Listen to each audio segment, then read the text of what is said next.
ಇನ್ನು ದರ್ಶನ್ ವಿಚಾರಕ್ಕೆ ಬರೋದಾದ್ರೆ ದರ್ಶನ್ ಪ್ರಕರಣದಲ್ಲಿ ಈಗ ಸಾಕ್ಷ್ಯಗಳೇ ಬಹುದೊಡ್ಡದಾಗಿ ಆ ಗ್ಯಾಂಗ್ಗೆ ಕಂಟಕವಾಗ್ತಾ ಇದೆ.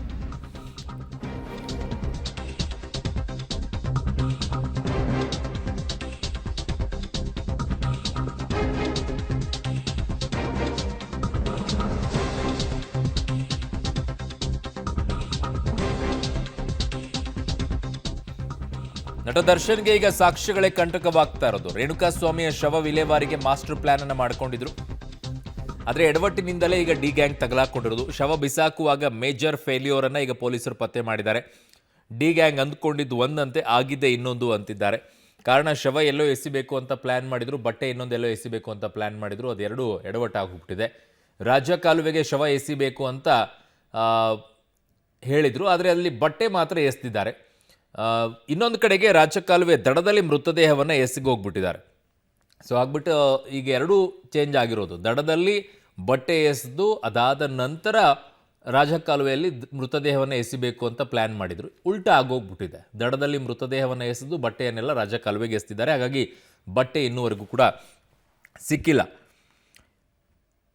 ಯಾಕೆ ರಾಜಕಾಲುವೆಯಲ್ಲಿ ಶವ ಬಿಸಾಕಿಲ್ಲ ಅನ್ನುವಂಥ ಆಯಾಮದಲ್ಲಿ ತನಿಖೆಯನ್ನು ಶುರು ಮಾಡಿಕೊಂಡ್ರು. ಭಯ ಮತ್ತು ಆತಂಕದಲ್ಲಿ ಮೃತದೇಹ ದಡದಲ್ಲೇ ಈ ಡಿ ಗ್ಯಾಂಗ್ ಎಸ್ದಿತ್ತು. ಅಂದುಕೊಂಡಂತೆ ಏನಾದರೂ ರಾಜಕಾಲುವೆಗೆ ಶವ ಎಸ್ದಿದ್ರೆ ತನಿಖೆ ಕಷ್ಟವಾಗ್ತಾ ಇತ್ತು ಅಂತ ಪೊಲೀಸರು ಕೂಡ ಆಂತರಿಕ ಮೂಲಗಳಿಂದ ಕೊಡ್ತಾ ಇರುವಂಥ ಮಾಹಿತಿಗಳು ಅಲ್ಲಿ. ಯಾಕಂದರೆ ಅದು ಕೊಚ್ಕೊಂಡು ಹೋಗಿರೋದು ಎಲ್ಲಿಯವರೆಗೂ ಕೂಡ. ಆಗ ಮೃತದೇಹ ಯಾರದ್ದು ಏನು ಅನ್ನುವಂಥದ್ದು ಪತ್ತೆ ಮಾಡಬೇಕಾಗಿತ್ತು. ಆಗ್ತಿತ್ತು, ಅವಾಗಲೂ ಕೂಡ ಪತ್ತೆ ಹಚ್ತಾ ಇದ್ರು. ಬಟ್ ಈ ಪ್ರಮಾಣದಲ್ಲಿ ಸಿಗ್ತಾ ಇರಲಿಲ್ಲ. ಆ ಮಾರ್ಕ್ಸ್ಗಳೇನಿದೆ, ಬೆಲ್ಟಿಂದ ಬಿದ್ದಿರೋದು, ಲಾಠಿಯಿಂದ ಬಿದ್ದಿರೋದು, ಇವೆಲ್ಲವೂ ಕೂಡ ಹೋಗುತ್ತೆ. ನೀರಿನಲ್ಲಿ ಹೋದ ತಕ್ಷಣ ಡಿಕಾಂಪೋಸ್ ಆಗೋಕ್ಕೆ ಶುರುವಾಗಿರುತ್ತೆ. ನನ್ನ ಸಹೋದ್ಯೋಗಿ ಈಗ ನರಸಿಂಹಮೂರ್ತಿ ನನ್ನ ಸಂಪರ್ಕಕ್ಕೆ ಸಿಗ್ತಾ ಇದ್ದಾರೆ ಕ್ರೈಮ್ ಬ್ಯೂರೋಯಿಂದ.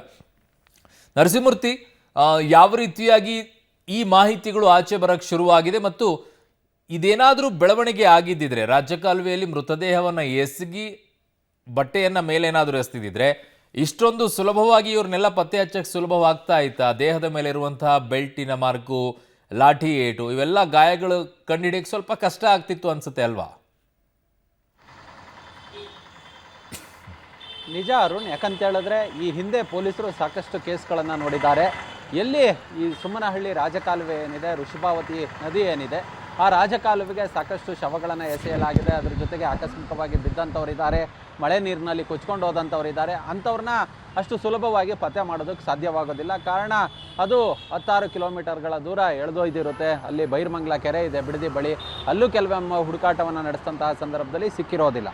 ಇನ್ ಕೇಸ್ ಏನಾದರೂ ಇವರು ಅಂದುಕೊಂಡಂತೆ ರೇಣುಕಾಸ್ವಾಮಿ ಶವವನ್ನು ರಾಜಕಾಲುವೆಗೆ ಹಾಕಿದಂತಹ ಪಕ್ಷದಲ್ಲಿ ಅದು ನೀರಿನ ಜೊತೆ ಸೆಳೆತದೊಂದಿಗೆ ಹೋಗಿಬಿಡ್ತಿತ್ತು. ಅದು ಅಲ್ಲಿಗೆ ಬೆಂಗಳೂರು ನಗರ ವ್ಯಾಪ್ತಿಯನ್ನು ಹೊರತುಪಡಿಸಿ ರಾಮನಗರ ಜಿಲ್ಲೆಗೋ ಎಲ್ಲಿಗೋ ಹೋಗ್ತಿತ್ತು. ಇಂಥ ಸಂದರ್ಭದಲ್ಲಿ ಅಷ್ಟು ಸುಲಭವಾಗಿ ಇನ್ವೆಸ್ಟಿಗೇಷನನ್ನು ಮಾಡೋದಕ್ಕೆ ಆಗ್ತಿರಲಿಲ್ಲ. ಆರಂಭದಲ್ಲಿ ಇವರು ಬಟ್ಟೆಯನ್ನು ಎಲ್ಲಾದರೂ ಬೇರೆ ಕಡೆ ಡಿಸ್ಪೋಸ್ ಮಾಡಬೇಕು, ಅದಾದ ಬಳಿಕ ಶವವನ್ನು ರಾಜಕಾಲುವೆಗೆ ಎಸಿಬೇಕು ಅನ್ನೋ ನಿಟ್ಟಿನಲ್ಲಿ ಅಂದ್ಕೊಂಡು ಬಂದಿದ್ರಂತೆ. ಆದರೆ ಎಲ್ಲೋ ಒಂದು ಕಡೆ ಆತಂಕ, ಭಯ, ಯಾರಾದರೂ ನೋಡ್ತಾರಾ ಏನೋ ಅನ್ನೋ ಒಂದು ದುಗುಡದಲ್ಲಿ, ಭಯದಲ್ಲಿ ರಾಜಕಾಲುವೆಯ ದಂಡೆಯ ಬಳಿ ರೇಣುಕಾಸ್ವಾಮಿ ಶವವನ್ನು ಎಸ್ತಿದ್ರು. ಅದಾದ ಬಳಿಕ ಆತ ಧರಿಸಿದ್ದಂತಹ ಬಟ್ಟೆಗಳನ್ನು ಅಲ್ಲೇ ಸುಮ್ಮನಹಳ್ಳಿಯ ರಾಜಕಾಲುವೆ ನದಿಗೆ, ಆ ಋಷಭಾವತಿ ನದಿಗೆ ಎಸ್ತು ಅಲ್ಲಿಂದ ಪಲಾಯನ ಮಾಡುವ ಕೆಲಸವನ್ನು ಮಾಡಿದರು. ಇವರು ಅಂದ್ಕೊಂಡಂಗೆ ಏನಾದರೂ ಆಗಿದ್ರೆ ಪೊಲೀಸರಿಗೂ ಒಂದು ಸ್ವಲ್ಪ ಇನ್ವೆಸ್ಟಿಗೇಷನ್ ಕಷ್ಟ ಆಗ್ತಿತ್ತು. ಯಾಕಂತ ಹೇಳಿದ್ರೆ ಮೊದಲಿಗೆ ಆ ಮೃತದೇಹವನ್ನು ಪತ್ತೆ ಮಾಡಬೇಕಾಗಿತ್ತು. ಆ ಹರಿತಕ್ಕಂಥ ಕೊಳಚೆ ನೀರಿನಲ್ಲಿ ಅಷ್ಟು ಸುಲಭವಾಗಿ ಮೃತದೇಹವನ್ನು ಪತ್ತೆ ಮಾಡೋದು ಸಾಧ್ಯವಾಗ್ತಿರಲಿಲ್ಲ. ಹೀಗಾಗಿ ಇವರು ಅಂದ್ಕೊಂಡಂತಹ ಪ್ಲ್ಯಾನ್ ಆಗಲಿಲ್ಲ. ಹೀಗಾಗಿ ನಮ್ಮ ಇನ್ವೆಸ್ಟಿಗೇಷನ್ ಏನಿತ್ತು ಇದು ಈಸಿ ಆಯಿತು ಅನ್ನೋ ನಿಟ್ಟಿನಲ್ಲಿ ಪೊಲೀಸ್ ಮೂಲಗಳಿಂದ ಮಾಹಿತಿಗಳು ಲಭ್ಯವಾಗ್ತಿದೆ. ಬಟ್ ಇವರು ಇಷ್ಟೆಲ್ಲ ಮಾಡುವಂಥದ್ದನ್ನು ನೋಡಿದ್ರೆ ನರಸಿಂಹಮೂರ್ತಿ ಒಳ್ಳೆ ಹ್ಯಾಬಿಚುವಲ್ ಅಫೆಂಡರ್ಸ್ ಥರ ಕಾಣಿಸ್ತಾ ಇದ್ದಾರೆ. ಹಿಂದೆನೂ ಇದೇ ರೀತಿಯಾಗಿ ಏನಾದರೂ ರಾಜಕಾಲುವೆಯಲ್ಲಿ ಎಸ್ದಿರುವಂಥದ್ದು ಏನಾದರೂ ಅನುಮಾನಗಳು ಪೊಲೀಸರಿಗೆ ಬರ್ತಾ ಇಲ್ವಾ ಅಂತ?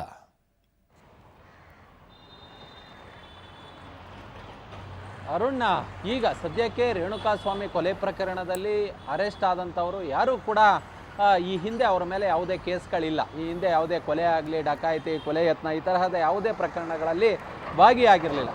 ಕೆಲವರು ದುಡ್ಡಿನ ಆಸೆಗೋಸ್ಕರ ಅಥವಾ ದರ್ಶನ್ನ ಒಡನಾಟಕ್ಕೋಸ್ಕರ ದರ್ಶನ್ ಸ್ನೇಹವನ್ನು ಸಂಪಾದಿಸಬಹುದು ಅನ್ನೋ ನಿಟ್ಟಿನಲ್ಲಿ ಈ ಕೆಲಸವನ್ನು ಒಪ್ಕೊಂಡಂತೆ ಕಾಣಿಸ್ತಿದೆ. ಅದರಲ್ಲೂ ಶವ ವಿಲೇವಾರಿ ಮಾಡಿದಂತಹ ಕಾರ್ತಿಕ್ ಇರ್ಬೋದು, ಅದ್ರ ಜೊತೆಗೆ ಕೇಶವಮೂರ್ತಿ ಇರ್ಬೋದು, ನಿಖಿಲ್ ಇರ್ಬೋದು, ಇವರೆಲ್ಲರೂ ಕೂಡ ಹಣದ ಆಸೆಗೋಸ್ಕರ ದರ್ಶನ್ ನಮಗೆ ಹತ್ತಿರವಾಗ್ತಾರೆ, ಈ ನಿಟ್ಟಿನಲ್ಲಿ ನಾವು ಈ ಕೆಲಸವನ್ನು ಮಾಡ್ತಿದ್ದೀವಿ ಅನ್ನೋ ನಿಟ್ಟಿನಲ್ಲಿ ಈ ಕೃತ್ಯಕ್ಕೆ ಒಪ್ಕೊಂಡಿದ್ರು. ಕೃತ್ಯದಲ್ಲಿ ಅವರ ನೇರ ಪಾತ್ರ ಇಲ್ಲ. ಹೀಗಾಗಿ ಬಹುತೇಕರು ಇದೇ ಫಸ್ಟ್ ಟೈಮು ಹೀಗಾಗಿ ಈ ರೀತಿಯಾದಂತಹ ಕೃತ್ಯವನ್ನು ಎಸಗಿದಂತಹ ಸಂದರ್ಭದಲ್ಲಿ ಒಂದಷ್ಟು ಎವಿಡೆನ್ಸನ್ನು ಡೆಸ್ಟ್ರಾಯ್ ಮಾಡೋಕ್ಕೆ ಟ್ರೈ ಮಾಡಿದ್ದಾರೆ. ಆದರೆ ಪೊಲೀಸರು ಆ ಎಲ್ಲವನ್ನು ಇವರು ಡೆಸ್ಟ್ರಾಯ್ ಮಾಡಿದಂತಹ ಎಲ್ಲ ಎವಿಡೆನ್ಸ್ಗಳನ್ನು ಇದೀಗ FSL ಮುಖಾಂತರ ಹೆಕ್ಕಿ ತೆಗೆದಿದ್ದಾರೆ. ಮುಂದಿನ ವಾರದಲ್ಲಿ ಚಾರ್ಜ್ ಶೀಟ್ ಹಾಕೋದಕ್ಕೂ ತಯಾರಿಯನ್ನು ಮಾಡ್ಕೊಂಡಿದ್ದಾರೆ.